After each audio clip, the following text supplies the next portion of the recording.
How can anyone read about Confucius and not become a Confucianist, or not quite understand the superior idea of Confucianism? Because it's related to Chinese in the West, and because people just do not understand the Chinese at all, regardless they're communists or whatever they are of an emperor. If we understand the Confucianist system as a means of guidance, we understand it's a superior system. No matter what our views on our own background or our own ideals, if we have moral principles, no matter where we're from, and these moral principles obviously need not be religious, because Confucius and his people who we work with, he wasn't on his own. They set out to create moral principles through a philosophical approach to the practical considerations, what is government all about, and how you create a superior man by their own integrity, and how they learn to get on with others, and how they have control over themselves. Now, that makes an awful lot of sense if you want to have a reasonably fulfilled life, is to have some sort of control or learn at some stage. We all go for growing up and making mistakes, but we have to learn unless we have control over ourselves, we've got no control over our destiny whatsoever, and it gets taken over by others. So although a government such as the CCP may want to control the destiny of China, it needs to be asked, and it needs to be asked clearly and openly, if it's the CCP is basing its principles, if you like, and philosophy, not just on Mao Zedong's communism, but on the Chinese understanding of Confucius, then Mr. Xi Jinping should openly say so.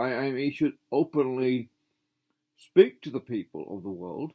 Be free. We've got the internet. Be free to speak his mind about that, because then it changes the dialogue, if you like, within the world itself.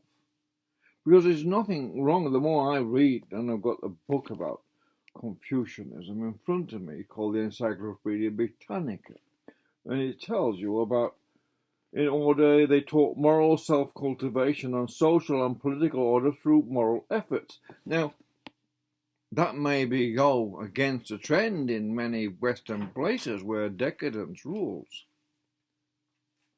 But if we have some sort of understanding of what civilization might become, if people had integrity in themselves and meant what they said, and they had real principles which guided them, then the world would come to a better place, like Confucius said, the Chinese realized, without so much coercion, but guidance. Guidance is different to coercion. So I know the Chinese are doing the social credits and stuff like that, but without being in China and talking to the Chinese and witnessing it, I really can't comment on it other than wonder if it's done on the control through guidance and wisdom, rather than what's maybe happening elsewhere, where pure coercion in a negative way is happening in the West. It's certainly happening in Canada.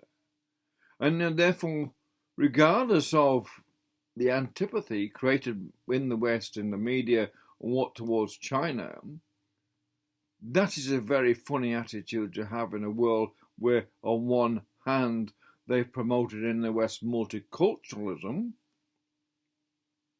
and they're saying then they contradict it by having sort of a contrary attitude towards other cultures with other cultural views on how things are. It's a total contradiction, and it's total hypocrisy to say, we have a multiculturalism, but we shall all now in our country obey a sort of theme, or we have to conform to some sort of theme being created within the politics and media.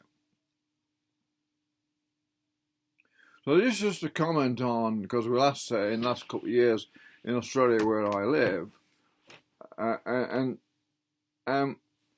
where they had Confucianism in schools, and I fully supported it. Not because I'm Chinese, not because I'm pro-Chinese or against Chinese. Neither. I am pro-education.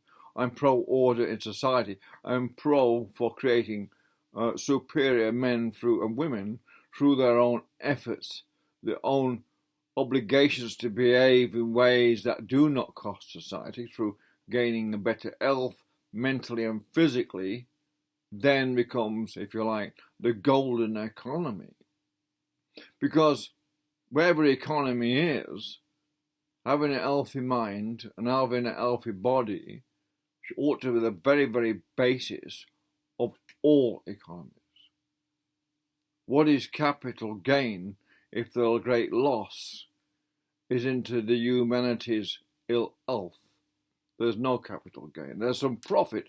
There's profit, but there's no organic capital gain in such.